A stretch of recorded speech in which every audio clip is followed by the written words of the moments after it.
Hi, and welcome to our newest edition of InformLC.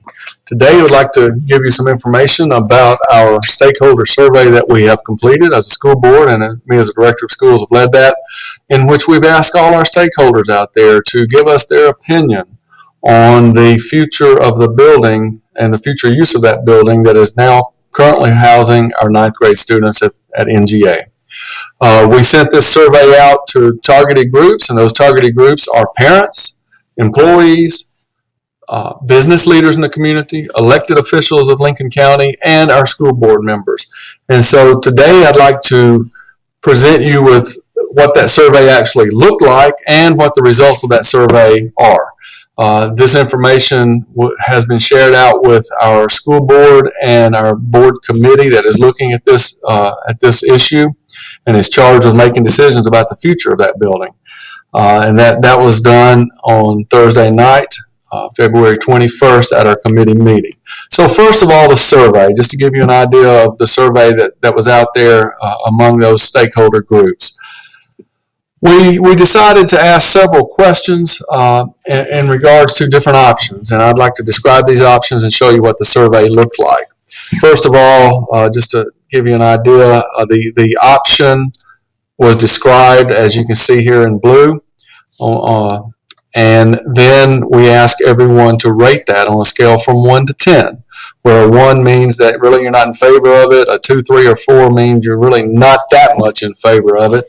A 10, on the other hand, means that you fully support that as a decision, and then 6 through 9 means that you're in favor of it more than you're against it. So that's what the survey looked like.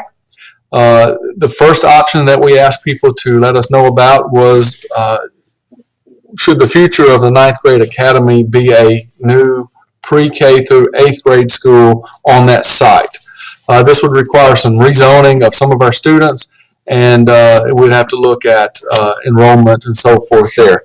So that was the first option that we asked people to talk about, and on each of these options, as you can see here, we asked everyone to give their opinion on reasons why they would support that decision and reasons that they would be opposed to that decision. So the first one was about that school becoming a pre-K through 8th grade school.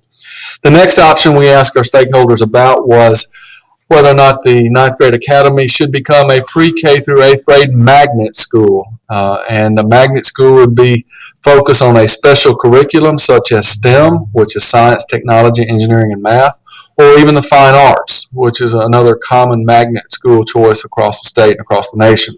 So we asked the same questions. Please rate that on a scale of 1 to 10 with the same rating scale. And then we ask everyone's opinion on why you would support that and why you would be opposed to that. The third option we asked everyone about was making the current ninth grade academy a 7th and 8th grade middle school for all students in Lincoln County schools that are in the 7th and 8th grade. And we ask everyone's opinion on that and to rate that as an option. Then the next scenario we put out there was to leave overcrowded situations at Highland Rim and at South Lincoln, that if possibly it became a 7th and 8th grade school for the students in those two schools, and at least until the overcrowded situation was remedied at those sites. So we ask everyone's opinion on that and to rate that from on a scale of 1 to 10 and why you would be in support and opposed to that. The next option would be that we ask everyone about would be to make our ninth grade academy a middle college. A middle college is a school that students would attend more than likely their junior and senior years if they chose to do so. And the curriculum would be focused on skilled trade areas and skilled trade certification and some dual credit opportunities. And students would actually be there for the majority of, if not all of their junior and senior year and graduate from that school as a separate school from Lincoln County High School. So we ask everyone's opinion on that. The next one would be we ask everyone's opinion on leasing that facility out to post-secondary institutions such as TCAT centers or Motlow or any other four-year university or skilled trade institution that could come in and trade or teach our students after graduating from our high school, and while in our high school, I must say. So that was an option that was discussed quite a bit.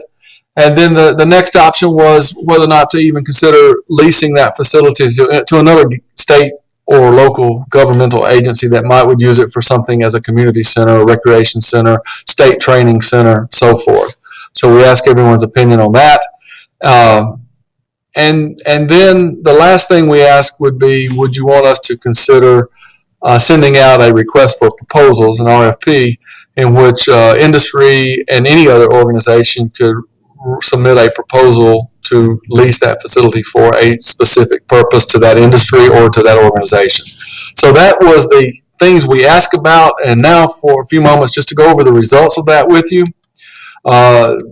These are the results.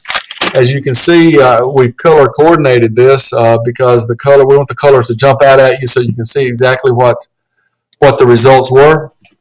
As you can see, there are rankings and there are ratings. The rankings, we did ask everyone. The last question on that survey was rank each of these 8 options from 1 to 8. The first few questions was we asked everyone to rate them on a scale of 1 to 10. So on the rankings, there was only one number 1, one number 2, one number 3. On the ratings, you could rate 3 or 4 of these categories as a high rating or as a low rating. They could be the same, so, of these options. So anyway, they are different. As you can see here on the rankings, with the color coordinated, a couple of notes here. The yellow is a lease to post-secondary. It was very, very popular in 3 of the 5 stakeholder groups, and it did not finish in the lowest rankings in anything, so that's important to know. Also, middle college as an option ranked very high in the top 3 in 4 of the 5 stakeholder groups and did not rank at the bottom in any of the stakeholder groups. So those 2 seem to be the 2 most favorable. 7th and 8th grade for all showed up twice in the top 3 in our stakeholder groups, but it also showed up in the bottom in one of our stakeholder groups. So anyway, that's you can take a moment and look at that and see where everything was ranked in regard to each of the stakeholder groups there. Now, when you go down to the ratings, a little bit of different results, but everyone must note this, and I'll note this for you. The middle college option showed up in the top 2 in the ratings category by every stakeholder group. The lease to post-secondary for TCAT centers and other post-secondary options showed up in the top 3 in every stakeholder group. So those were the most common popular choices for all the subgroups. Lease to a government agency showed up twice. Once with the elected officials, once with the business leaders. But you can see all the ones that showed up in the top part of the ratings, and the ones who showed the options that showed up in the bottom 2 of the ratings categories. RFP, a request for proposal, showed up 3 times in the bottom 2 with 3 of the 5 stakeholder groups. A 7th and 8th grade school for all Lincoln County 7th and 8th graders showed up in the bottom 2 twice out of the 5 subgroups. So you can take a moment and look at this, and if you want to pause the video and take a look at it, you can do that. But in an attempt to put all of this together, to summarize all of this, we assign points based on where each option fell with each subgroup. The options that were ranked number 1 received 3 points, number 2 received 2 points, number 3 received 1 point. If an option was ranked next to last, it received a negative 1 point. If it was ranked last, it received a negative 2 points, and did the same thing with the ratings. If you're rated at the best side of the category, you receive this. At the bottom, you receive a negative 1 or a negative 2. And here, on this part of the spreadsheet, you can see the results there. When you put all of those points together, the top 2 options came out to be leasing to post-secondary institutions such as TCAT centers, creating a middle college option for our students, and you can see the rest of them there. Thank you. I hope this has been